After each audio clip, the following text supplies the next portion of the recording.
Well, welcome, friends. I am Brennan Gould, President and CEO of the Community Foundation, and I'm so glad to be here. I'm very excited about our program today. You know, as a community foundation, we were founded as a steward of resources, a steward of relationships, and a steward of a vision of who we can be together. And as a community steward, we were founded, dedicated to this Charlottesville region. And I know that there are people in this room today who were involved in the founding of this organization.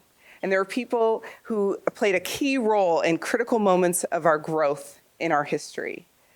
And we stand here today because of the vision, the dedication, the commitment, and the generosity of so many who have come before us. And when I look out at this room, I see a community of people who love this region. They love this region. I see people who work tirelessly to know the needs of their neighbors and who want to ensure that people have the dignity of shelter, food, and clothing. I see people who invest in unborn babies and their mommies and daddies to make sure that these young families have the health and the connections to be able to thrive. And I see people who are battling barriers that were set up long before any of us in this room were here, to ensure that there is economic opportunity and mobility for all, regardless of where you were born or the details of your identity. I see people who are working to expand access to education, to provide compassionate care for those who are living with trauma and illness, and people who are working hard to make sure that regardless of your age, you can remain a part of your community. I see people who are investing in agriculture, who are expanding small businesses, and who are nurturing entrepreneurial dreams. And I see people who have masterfully created moments for us to laugh together, to cry together, to remember together, and to imagine what we haven't yet seen before. When I look out at this room, I see a community of people who believe what our founding members and the folks who founded this organization believed, and that is that we are deeply interconnected. And in order to be the region that we aspire to be, we have to value and invest in one another. It is an honor to be a steward of that vision. And I'm so excited to welcome our special guest speaker, David Dodson, here today. David is president of MDC, a nonprofit in Durham, North Carolina, that brings together leaders and institutions to really understand the data around some of our deeply rooted Southern challenges in order to be able to craft systemic community solutions. And what I appreciate about David's approach is his insistence on looking forward as well as looking backward. We have to know how we got here. And David, he encourages us to see how far we've come and at the same time acknowledge there is still more urgent work to do. He writes in his most recent State of the South report, this is the push and pull of history, the getting better, but not improving enough.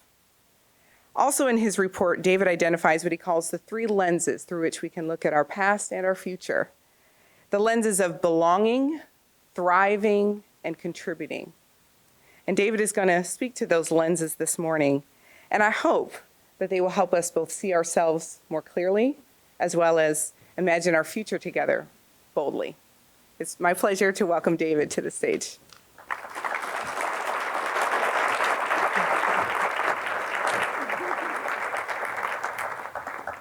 Well, I don't know that I need to say anything after that. Brennan, that was just a lovely opening, and it so beautifully set the tone. I thought I was coming to an annual lunch. It appears I have stumbled into a family reunion because the spirit here is just so extraordinarily warm. And it was lovely just seeing how you were enjoying each other's company before you came into this room, and there was just a spirit of genuineness and affection, which I know is rooted in commitment. It's a lovely thing to see. And I do need to thank Brennan for the invitation to be here. Again, I was just saying, somehow Brennan gets you to do things you weren't just a little more than you had ever planned on doing, so that you do ask yourself the question, how on earth did I get here? But it's a very pleasant question to entertain. So thank you. It's lovely to be here. And I do want to share with you some thoughts about where we are going, and to root the Charlottesville region in the larger narrative of possibilities and challenges that we face in the South. And so there it is. I'm calling this little talk, which will not last forever, because I realize this talk has to happen before the main course comes in. I'm calling this Building the Loom to Weave Our Future, an opportunity for philanthropic leadership. And I'm going to unpack that as we go along. Let me first, though, there's some folks at tables on the far periphery who will find it difficult to see these slides. And I invite you, if you care to, there's some chairs along the back that you might prefer to sit in just during the presentation, so you'll have more of a sense of participation. So let me first say a little about what MDC is. We're known by those initials, and we're a nonprofit 50 years old. And our vision and mission are fairly simple and ambitious. We want to shape a South where all people thrive. We work across the South as a region because of our common challenges, our shared culture, and our shared possibilities. And it's with that spirit of how do we shape ourselves into a place where all people can thrive that I'd like to speak to you today. And this notion of building the loom, which inspires me, comes from an unlikely source. I don't think you plan to come here and hear the wisdom of an Anglican mystic from the Middle Ages. But Sister Mary Clare does speak to us today, and she said, "We live in a time when things are unraveling. And if you know anything about weaving, something that is unraveling cannot be patched. Our task in such a time is not to mend what is coming apart, but to build the loom on which a new pattern can be woven." To build a loom on which a new pattern can be woven. I personally think that is the work of philanthropy. And I believe you are in this room, loom builders and master weavers, because you wish to help build a pattern that will carry traces of our history and yet be new. So what does that mean, this building the loom, for us in the South and in the Charlottesville region? Here's a quote from State of the South, which is MDC's flagship report. We publish it every few years, and this was done on the occasion of our 50th anniversary just last year. Looking at data, we realize that today the South, including our region here, is simultaneously moving forward and falling backward, drawing together, as we see in this room, and sadly, drifting apart. So here's the question. How can we once again summon the courage to face and change the kinds of barriers that our forebears faced and changed 50 years ago, when our region began to shake off what I call the self-limiting shackles of the past and move into a brighter collective future? So here is our challenge, that building the loom of the future today will require us to recover our courage. And that will involve attention to the three themes that Brennan spoke to: belonging, thriving, and contributing. Now, the work of building the loom may not be easy, but it also isn't impossible, and it hinges on this wonderful quote, which I love from James Baldwin. Not everything that is faced can be changed, but nothing can be changed unless it is faced. And we'll see just from a quick look at our history of how we got here, that our forebears, our ancestors, somehow managed to face and change difficult circumstances, and that today we face different challenges, but the same ability to face and change them. So the first challenge has to do with belonging, how we become a more successfully and deeply inclusive region.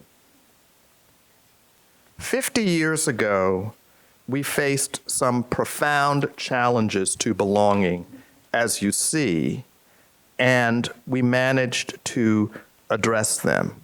We faced de jure and de facto segregation rooted in social intolerance and fear of change, and a painfully unequal distribution of the benefits and burdens of society. But through inward leadership and some outward pressure, we became a different place, a better place, a more inclusive place. So with that in mind, what are the challenges we face today in the Charlottesville region? Well, one of the challenges begins with what my dear friend and mentor, John Hope Franklin, once said, that what made the South so distinctive was the interaction, sometimes harmonious, sometimes painful, of black and white. That was what the South was for so long. But as you see in this particular picture, the South is becoming much more diverse. And in fact, our population of young children under 15 is largely different from our population in, shall I admit, my age group of 60 plus. The younger age group is 25% non-white, whereas the generation that I represent in this region is closer to 75% white. So there's a major change, and our young population is much more diverse. And within that diversity, it's not only African American, it is Latino, Latina, Asian, and much more mixed. So our future population is going to be dramatically different in its composition than what we currently see today, because the younger generations are in fact so diverse, and they will be creating the population of the future. So we are becoming, just by demographic destiny, as Elvis once famously said, all shook up. And when we're all shook up, that can be exciting. I will not shake, rattle, and roll in front of you, but there's a little exciting about that. But being all shook up can be also quite disorienting. So we have to figure out how to deal with the excitement and the disorientation in a civic and harmonious way. We also face, and not just in this city and in this region, but we live proximate to each other, but still separated. This is a map of residential patterns in Charlottesville, and the color coding, even if it's hard to see, simply says that we are still largely segregated by not only race, but by income and occupation. This is true across America and true across the South, but it creates physical challenges to true inclusion. And inclusion, I would offer, is one of the things we need to aspire to become a coherent community of belonging. This chart is rather busy, but what it shows is in-migration across the Charlottesville region. And where the lines are above the horizontal, it shows that each of our counties in this region is expanding with newcomers. Sometimes the newcomers come from other parts of this country. Domestic in-migration is changing who we are. Sometimes the in-migration is from other nations. That's a different form of in-migration. But the tension between always been heres and come heres is a rich tension. My family is from Virginia on three sides, from a speck in, how many here have ever heard of Viewtown, Virginia, which is a suburb of Amosville? Anybody been there? Okay, didn't think so. In Viewtown, you can tell if a come here is coming here because there's no one there to start with. So this is part of the tension that we live in. With growth comes diversity. And here's the big challenge, folks. The South never solved the issue of being biracial, and all of a sudden, we are confronted with the possibilities of becoming multicultural. So how do we deal with that? It's a wonderful and daunting challenge, a rich one. Coexistence is not the same thing as inclusion, and somehow we have to move from the one to the other. So what does that say to us? What's the solution? There are solutions in this. The South needs a new narrative that broad inclusion is in our enlightened self-interest. One of the quotes I dearly love came from a man called Peter Goldmark, who 20 years ago was the head of the Rockefeller Foundation. And he said this in kind of a cast-off remark, but it has stuck with me ever since. Divided communities don't develop. I think Lincoln sort of said the house divided itself, but I like divided communities can't develop. They really don't harness their talents as fully as they could if they come together. So we face the challenge of moving from coexistence to full inclusion. And this foundation is already, I've looked at your grant making. This foundation has already started down that path. What's the second challenge? The second challenge is to thriving. How can we create deeper opportunities for shared well-being across the entire society, particularly for those who begin life and end life on the margins? 50 years ago, we faced and changed some very profound challenges. We had an economic model that was based on underinvestment in people, and we did not have full economic inclusion. But we had some modernizing leadership in governors who created things like the community college system, who insisted on improving and making universal excellent education. And while that job isn't done, we made great, great strides. So today, we face some significant challenges once again. What are they? Well, this chart is sort of the chart MDC lives by, and it's a visual depiction of the data from something called the Equality of Opportunity Survey by Professor Raj Chetty, who's now at Harvard. And what he did with longitudinal data was to plot where every young person born in the early 1980s ended up on the income distribution 30 years later. In other words, he looked at upward economic mobility.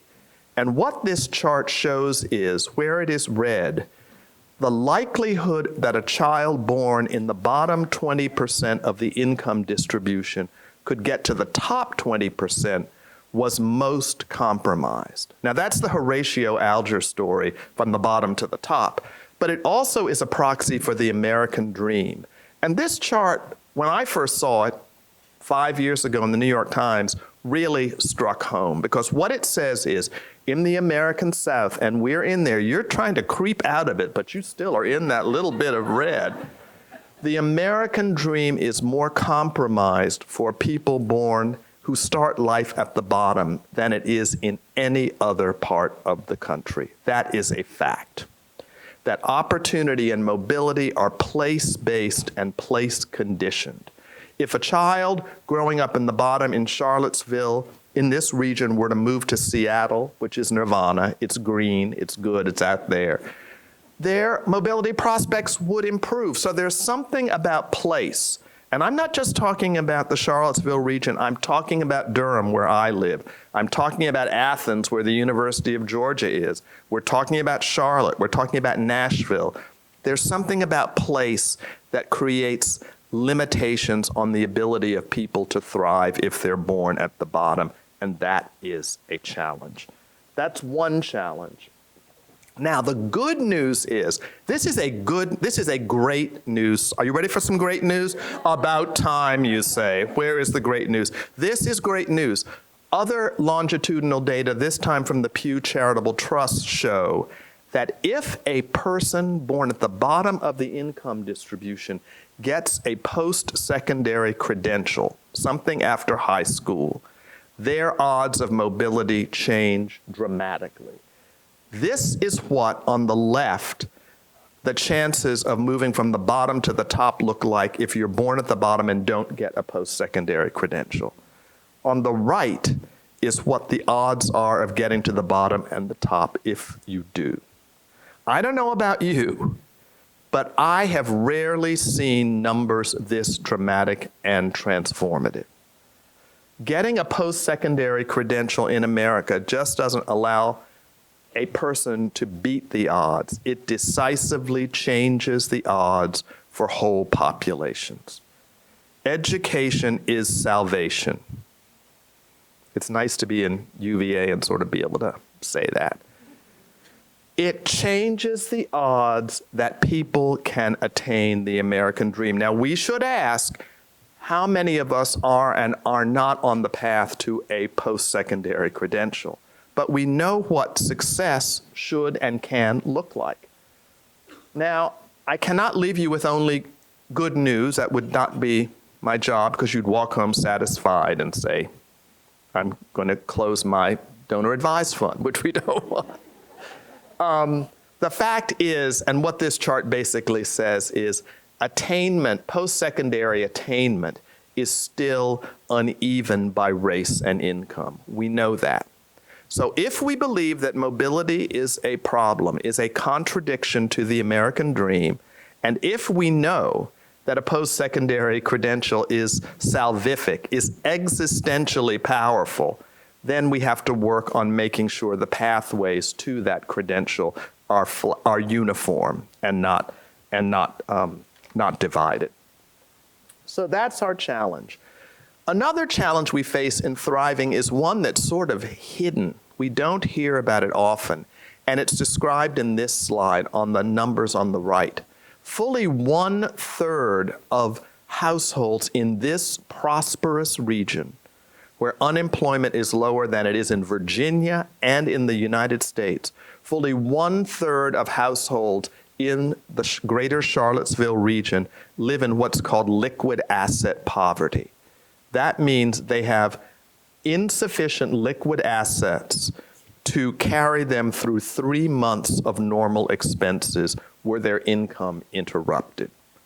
So this is how, in an environment that is growing, how marginalized certain households are. And we don't see this, but one of the factors that makes it very easy to fall off the mobility ladder is the lack of assets that provide a safety net. So how can we help people save, invest, secure, build assets so they can climb without falling back? That is our challenge. So we say at MDC, what we need to work toward is something we call the infrastructure of opportunity. Think about what infrastructure does. It allows something to move from one place to another, water to move from a reservoir to your tap, electricity to move from a generating source to the switch on the wall. I know nothing about electricity. What we need is an opportunity infrastructure that can allow people, particularly those born at the bottom, to move to a better place so that their hard work is met by tailwinds and not headwinds. That's the infrastructure, I would argue, we need to create today. And again, philanthropy can help do that by starting with early childhood education and going all the way up to scholarships for post-secondary, all things that you're doing. You're building that. We got to make more of it happen because mobility is still a challenge. The last area is contributing. And this has to do with how do we invite all of our neighbors into co-creating the shared future, because it's through co-creation that we come to value and own what we share in common. 50 years ago, we had a society that was divided, that did not invite people or believe that all people had a legitimate role in co-creation. We began to change that, but there are still some disturbing patterns of civic inclusion that keep people on the margins. What are some of those challenges today? Well, here's one where Virginia is doing very well. This is the percentage, this is voter turnout by state in the South. And you can say that Virginia actually is a pace setter. So the challenge here would be, how can the Charlottesville region lead the state, even though the state is doing well, in getting people to exercise their democratic right, and I would say duty, to engage in voting? A nonpartisan statement, but this is the mother's milk of democracy, is having your voice heard in the vote. Another challenge that we face imminently is making sure everybody is counted in the upcoming census. You see from this map, this is the city of Charlottesville, where the map has colors. These are areas that have historically been undercounted and under-engaged in the counting of the census. I don't know, are folks here working on full inclusion in the census? Because this matters greatly in terms of resources that flow to this region and how you are counted. It's something that if we're not paying attention to, we certainly need to. So log that. We can talk about it later and at your tables. This map is one that directly speaks to us. A couple of years ago, we wrote a report on what we called passing gear philanthropy. That was philanthropy that is directly focused on accelerating progress on deep challenges. And this is a map of how passing gear grants have historically been distributed across the South. You will see that this map, these are where transformational grants of greater than $50,000 hit the South annually in a 10-year period between 2004 and 2014, the most recent data we have. You'll see that Virginia isn't nearly as covered by passing gear grant making as, for instance, is North Carolina or Arkansas. We have statewide foundations, you don't have it. I must say, a bright spot for transformational philanthropy is in this region, and it's because of this institution. Yes, so folks, you've heard the challenges. We need to double down on our capacity to engage in transformational grant making. This chart shows that we know what to do and we have done it. The other data shows that we have much more to do in the future. So keep at it and let's grow this thing that we know how to do well. Finally, there's a challenge of intergenerational investment. Erskine Bowles was the chief of staff to President Clinton, and then he went off and ran a little school down in a place called Chapel Hill. That he was the president down there. You may have heard of it. He had this wonderful quote. He said, "My dad always used to talk about how in the Old South, when you went out to chop firewood for your own family, that you'd always throw a few logs on the community wood pile." He went on to say, "I want you all to feel that it's always important to add to the community wood pile." The data show us in too many aspects of our common life that we are raiding the wood pile and not adding to it. And we are the beneficiaries of the wood pile that our forebears built. And we have an obligation to add to it, every one of us, and to invite everyone, regardless of their means, to contribute to building that wood pile for the next generation. That is what we mean by contributing. So what does that mean? We need mechanisms that invite people to join in shaping a common future. We need to remove the barriers that stand in the way of that. And we need a new social contract for investing boldly in the generations to come, so that we put our descendants in the same position that our forebears put us. So 50 years ago, the South began to weave a new pattern that brought us to where we are in this room, able to enjoy the lives that we do. Our job today is not to patch what is coming apart, and we've seen that some things are coming apart, but to build a loom on which the new patterns can be woven.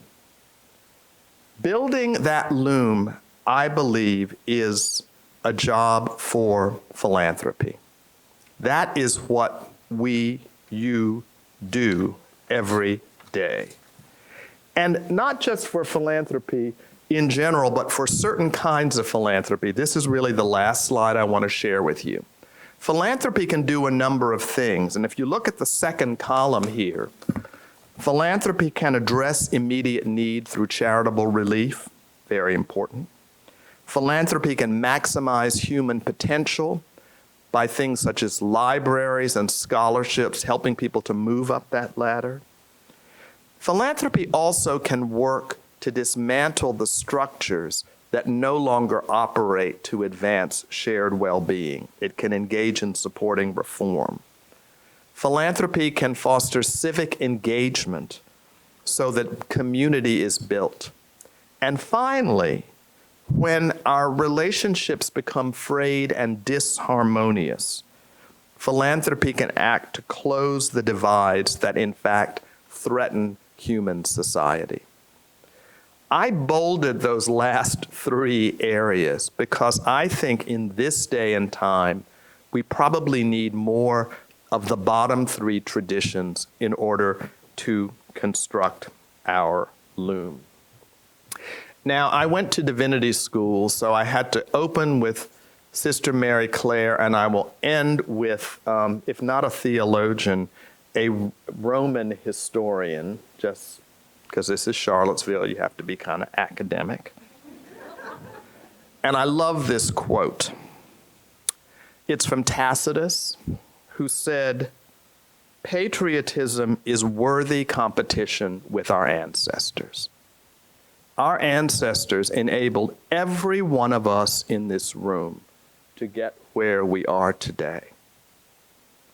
How will we face and change what our ancestors did in their day to build a more prosperous, more inclusive, and a fairer Charlottesville region?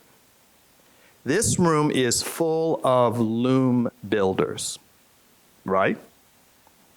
Let's show our ancestors what we're capable of doing. Thank you very much.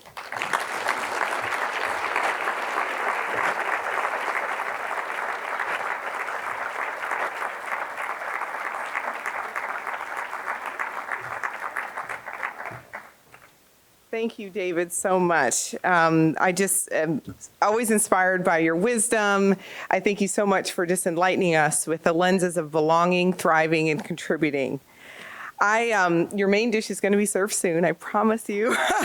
And actually, as that starts to happen, I just want to thank you so much for being here. I do want to take a moment and recognize some just great friends in the room today. I want to start by asking my team members to stand to be recognized.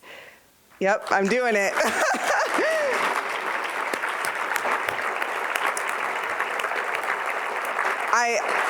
I am so proud and just glad to have, keep standing, to have you as part of the team. I also want to ask all of our board members and committee members to join them in standing. Yep.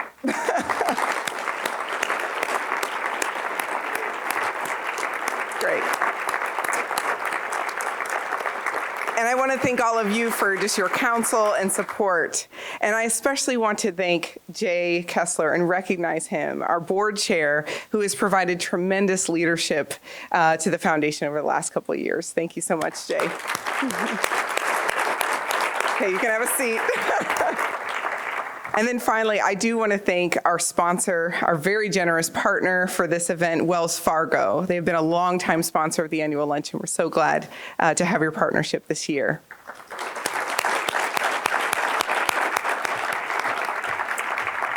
And finally, your lunch will be served. I invite you to enjoy it, to enjoy the company at your table.